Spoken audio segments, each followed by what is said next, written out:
Hello दोस्तों, welcome back to my channel. यदि आप है बिहार बीपीएससी शिक्षक बहाली 2023 के एस्पिरेंट तो आप सभी का बहुत बहुत स्वागत है। आज के इस वीडियो में हम लोग बात करेंगे आईएएस रंजीत सर द्वारा लिखित बुक बीपीएससी बिहार शिक्षक बहाली सामान्य अध्ययन का एक स्पेशल टॉपिक भारतीय राष्ट्रीय आंदोलन जो कि 1885 से 1947 तक के बीच का है। सारा क्वेश्चन आंसर को हम लोग देखने वाले हैं, तो आप लोग इस वीडियो को अंत तक ज़रूर देखिए। और इस बुक में जितने भी क्वेश्चन दिए गए हैं सारा का सारा मैं आप लोग को रोज़ाना करा रहा हूं, तो आप लोग अगर वो वीडियोस अगर नहीं देखे तो उसको ज़रूर जा कर के चैनल पेज से देखिए। तो चलिए स्टार्ट करेंगे यह वीडियो और भारतीय राष्ट्रीय आंदोलन के सारे प्रश्न उत्तर को हम लोग देख लेंगे। जी हाँ दोस्तों, यही बुक है आप लोग का, इसी से मैं सारा कुछ करा रहा हूँ। तो यहाँ पे आप लोग देखिए, यहाँ से भारतीय राष्ट्रीय आंदोलन का क्वेश्चन नंबर 1 स्टार्ट है। पहला क्वेश्चन है, यहाँ पे आप लोग देख रहे होंगे, यहाँ पर है करमचंद गांधी दीवान थे।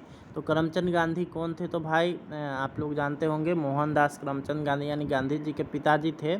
कहाँ के दीवान थे? तो इसमें ऑप्शन दिया गया है ए पोरबंदर, बी है राजकोट, सी है बीकानेर और डी है उपरोक्त सभी। तो इसका सही आंसर हो जाएगा ऑप्शन नंबर डी, उपरोक्त सभी राज्यों का। ये सभी राज्यों में जो है दीवान हुआ करते थे, सभी राज्यों के दीवान थे। अगला यहाँ पर है दक्षिण अफ्रीका में रहने की अवधि में महात्मा गांधी ने निम्न में से जिस पत्रिका का प्रकाशन किया उसका नाम क्या था? तो याद रखिएगा इंडियन ओपिनियन, जो कि आप लोग के एग्ज़ाम में 100% रहने वाला है, इसलिए आप लोग इसको ज़रूर देखिए। अगला यहाँ पर है फिनिक्स फॉर्म कहाँ है? तो फिनिक्स फॉर्म है आपका डरबन में, दक्षिण अफ्रीका में, यानी ऑप्शन नंबर सी हो जाएगा। अगला हम लोग देखेंगे तो यहाँ पर है एम.के. गांधी समर्थक थे। तो एम.के. गांधी समर्थक थे दार्शनिक अराजकतावाद के, ठीक है। अगला हम लोग देखेंगे तो निम्नलिखित में से गांधी जी के राम राज्य के युगल सिद्धांत कौन थे? तो यहाँ पे आप लोग देख लीजिए, इसमें आप लोग देखिएगा तो इसमें है आपका ऑप्शन नंबर 20 सत्य और अहिंसा, यही उनका राम राज्य हुआ करता था। अगला हम लोग देखेंगे तो गांधी जी की दृष्टि में अहिंसा का क्या अर्थ है? इसका अर्थ है आपका ऑप्शन नंबर ए सत्य की प्राप्ति का रास्ता, ठीक है। अगला हम लोग देखेंगे तो अगला यहाँ पर आप लोग को दिखाई दे रहा होगा कि गांधी जी के संदर्भ में निम्न में से कौन सा कथन सही है? तो इसका हो जाएगा आपका ऑप्शन नंबर डी, समाजवादियों में एक व्यक्तिवादी और समाजवादियों में एक मार्क्सवादी, यही इसका 100% करेक्ट आंसर हो जाएगा। अगला यहाँ पर है गांधी जी की सत्याग्रह और रणनीति में निम्नलिखित में से किसे सबसे अंतिम स्थान प्राप्त है? तो याद रखिएगा हड़ताल सबसे अंतिम इनका जो है रास्ता हुआ करता था गांधी जी का। अगला यहाँ पे देखेंगे तो गांधी जी के सिद्धांत के अनुसार निम्न में से कौन सा कथन सही नहीं है? तो यहाँ पे याद रखिएगा, यहाँ पे इसका जो ऑप्शन नंबर 1 दिया गया है सत्याग्रही का उद्देश्य शत्रु को पराजित करना है, तो ये इसका सही कथन नहीं है, ठीक है। बाकी 3 कथन जो दिया गया वो सही है। अगला यहाँ पर गांधी जी के अनुसार हिंसा का क्रूरतम रूप क्या है? तो इसका है आपका ऑप्शन नंबर 1 गरीबी का अस्थायित्व। गरीबी का अस्थायित्व जो है वो हिंसा का सबसे क्रूरतम रूप है। अगला है गांधी जी ने परिवार नियोजन हेतु क्या तरीका बताया है? तो उन्होंने बताया था आत्मनियंत्रण। अगला है महात्मा गांधी दक्षिण अफ्रीका में कितने वर्षों तक रहे? तो ये हो जाएगा आपका ऑप्शन नंबर बी, यानी 21 वर्षों तक। अगला हम लोग देखेंगे तो यहाँ पर है महात्मा गांधी दक्षिण अफ्रीका से भारत किस वर्ष अस्थायी रूप से लौट आए? तो ये हो जाएगा आपका ऑप्शन नंबर ए, यानी 1915 में। अगला है दक्षिण अफ्रीका के किस रेलवे स्टेशन पर गांधी को ट्रेन से फेंका गया? तो इसका जो सही आंसर हो जाएगा वो होगा आपका ऑप्शन नंबर बी, पीटर मारित्सबर्ग, ठीक है। याद रखिएगा, ये आप लोग के लिए बहुत इंपॉर्टेंट है। अगला यहाँ है एम.के. गांधी ने निम्नलिखित भारतीय राष्ट्रीय कांग्रेस का अधिवेशन में से किस एक में सर्वप्रथम भाग लिया था? तो ये हो जाएगा आपका ऑप्शन नंबर बी, यानी कलकत्ता अधिवेशन 1901 में सर्वप्रथम इन्होंने भाग लिया था। अगला भारत के स्वतंत्रता आंदोलन के दौरान महात्मा गांधी द्वारा स्थापित साबरमती आश्रम नगर के बाहर स्थित है। तो ये हो जाएगा आपका ऑप्शन नंबर बी, अहमदाबाद नगर के बाहर है। अगला यहाँ पर है महात्मा गांधी ने अहमदाबाद के निकट साबरमती के किनारे एक आश्रम बनाया था, इसे क्या कहा जाता है? तो इसे कहा जाता है सत्याग्रह आश्रम, यानी ऑप्शन नंबर सी।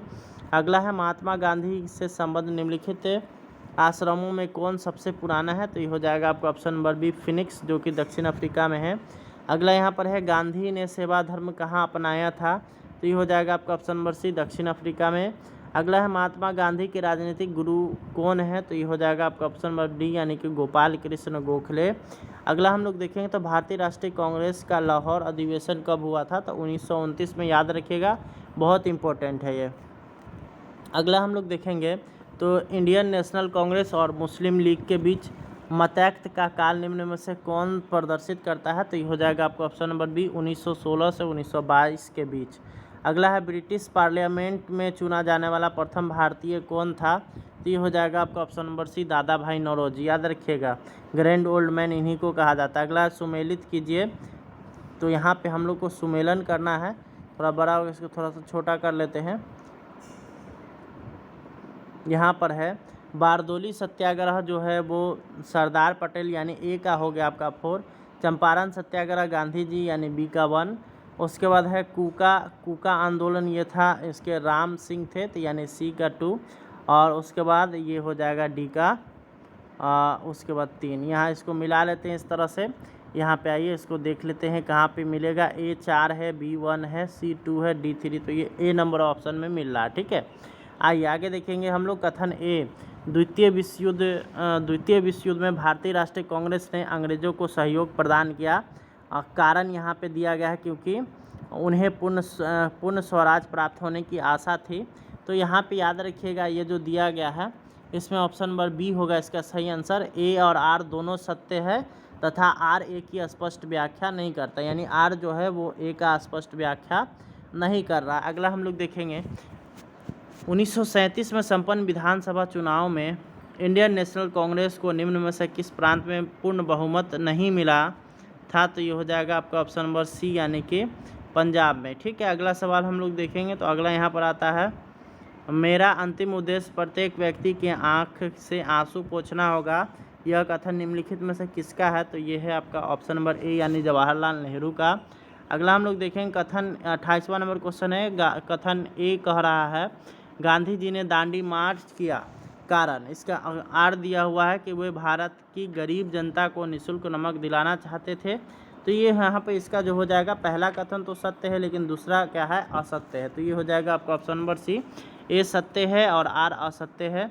अगला है दांडी मार्च शुरू किया गया था, तो ये दांडी मार्च जो शुरू किया गया था वो शुरू किया गया था नमक कानून को तोड़ने के लिए। ठीक है, यानी ऑप्शन नंबर बी हो जाएगा। अगला है किस बात पर गांधी जी को फरवरी 1922 ईस्वी में सविनय अवज्ञा आंदोलन को स्थगित करना पर बाध्य होना पड़ा, तो ये हो जाएगा आपका ऑप्शन नंबर ए यानी चौरी चौरा और अन्य स्थानों पर हुई हिंसक घटनाओं। ठीक है, अगला यहाँ पर है लाला लाजपत राय घायल हुए थे, तो ये हो जाएगा आपका option number A Simon commission के विरोध में हुए लाठी चार्ज में। ठीक है, आगे की तरफ हम लोग देखेंगे तो भारत छोड़ो आंदोलन कब प्रारंभ हुआ था, तो 1942 में, यानी ऑप्शन नंबर सी हो जाएगा।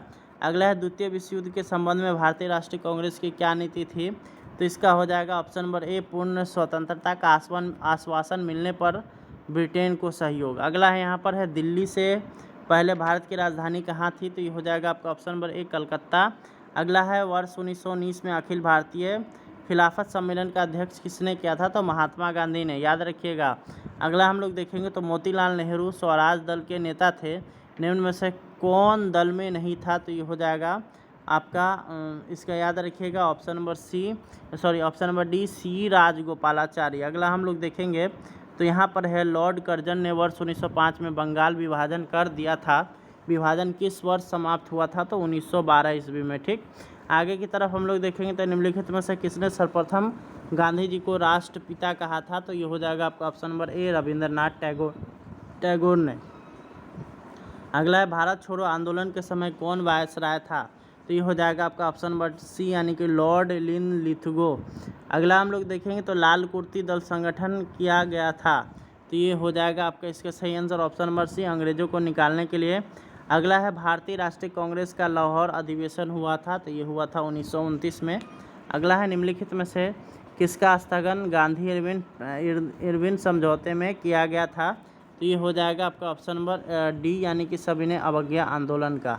अगला हम लोग देखेंगे तो भारतीय राष्ट्रीय कांग्रेस ने पूर्ण स्वतंत्रता प्राप्ति का लक्ष्य किस वर्ष घोषित किया था, तो ये हो जाएगा आपका ऑप्शन नंबर ए यानी 1929 में। अगला है भारतीय राष्ट्रीय कांग्रेस के प्रथम महिला अध्यक्ष कौन थी, तो इसका जो सही आंसर हो जाएगा आपका option number A, Shrimati Annie Besant. ठीक है, अगर यही पूछता कि प्रथम भारतीय महिला कांग्रेस के अध्यक्ष कौन थी, तो सरोजिनी नायडू। ठीक है, आगे की तरफ हम लोग बढ़ेंगे तो गांधी जी की दृष्टि में हिंसा का अर्थ है, अहिंसा का अर्थ है, तो ये हो जाएगा आपका ऑप्शन नंबर ए, सत्य की प्राप्ति का रास्ता। अगला है 1932 में पूना पैक्ट के बाद हरिजन सेवा संघ की स्थापना किसने की थी? हरिजन सेवक संघ की स्थापना किसने की थी? तो ये हो जाएगा आपका ऑप्शन नंबर बी, यानी कि घनश्याम दास बिरला ने।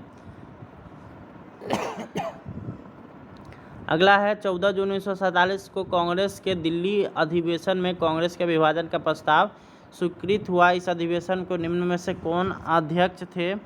तो ये हो जाएगा आपका ऑप्शन नंबर सी, यानी कि आचार्य JB कृपलानी। अगला है भारतीयों को वर्ष 1947 में सार्वभौम सत्ता सौंपने की योजना निम्न में से किस नाम से जाना जाता है? तो ये हो जाएगा आपका ऑप्शन नंबर सी, यानी कि माउंटबेटन योजना। अगला है खिलाफत स्वराज पार्टी की स्थापना किसने की थी? तो ये हो जाएगा आपका ऑप्शन नंबर सी, यानी CR दास और मोतीलाल नेहरू ने। अगला यहाँ पर है साइमन कमीशन कब भारत आया था? तो 1927 ईस्वी में। तो इस वीडियो में इतना ही। आपके लिए भारतीय राष्ट्रीय आंदोलन में सिर्फ 50 क्वेश्चन इसमें दिए गए थे। सारा क्वेश्चन आंसर को हमने करा दिया है। अगर आपको वीडियो पसंद आया तो इसको लाइक शेयर सब्सक्राइब। मिलेंगे नेक्स्ट वीडियो में। धन्यवाद।